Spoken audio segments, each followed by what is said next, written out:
اللہ کے پیارے محبوب علیہ السلام جب ماہ رمضان المبارک آ جاتا، حضور کیا فرماتے؟ حضور فرماتے اتاکم رمضان سید الشہور فمرحبا بہ و اہلا۔ حضور فرماتے لوگوں سن لو، آج ہمارے پاس سارے مہینوں کا سردار تشریف لا چکا۔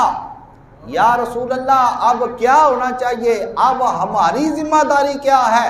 آقا دو جہاں علیہ السلام فرمایا کرتے فمرحبا بہ و اہلا، جو اللہ تعالیٰ کا مہمان سارے مہینوں کا سردار ہمارے پاس آیا ہے، ہم اس کو تہہ دل سے مرحبا کہتے ہیں، ہم اس کو تہہ دل سے جی آیا نو کہتے ہیں۔ اونچی کہو، او کہہ دیو سبحان اللہ۔ ہم اس کو تہہ دل سے مرحبا کہتے ہیں، ہم اس کو تہہ دل سے بسم اللہ کہتے ہیں، ہم اس کو تہہ دل سے جی آیا نو کہتے ہیں، اور ہم اس کو تہہ دل سے آپ کا آنا مبارک کہتے ہیں۔ اس قدر رحمتیں اور برکتیں لے کر اللہ تعالیٰ کا مہمان آتا ہے۔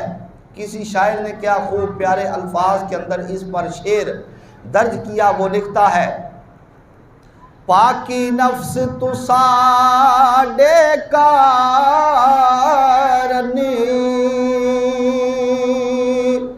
اوے روز لازم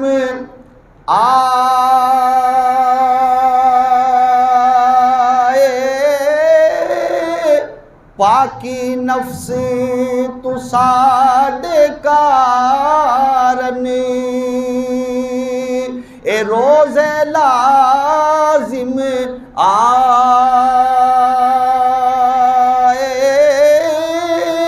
شاید ڈر کے اے غفلت چھوڑو،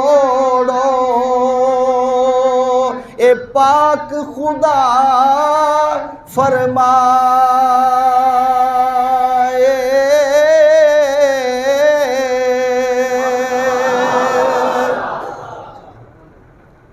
اللہ رب العالمین فرماتا ہے کہ روزہ تم پر اس واسطے فرض کیا گیا لعلکم تتقون، تاکہ روزہ رکھنے کی صورت میں تم کو تقوی مل جائے، پرہیزگاری مل جائے۔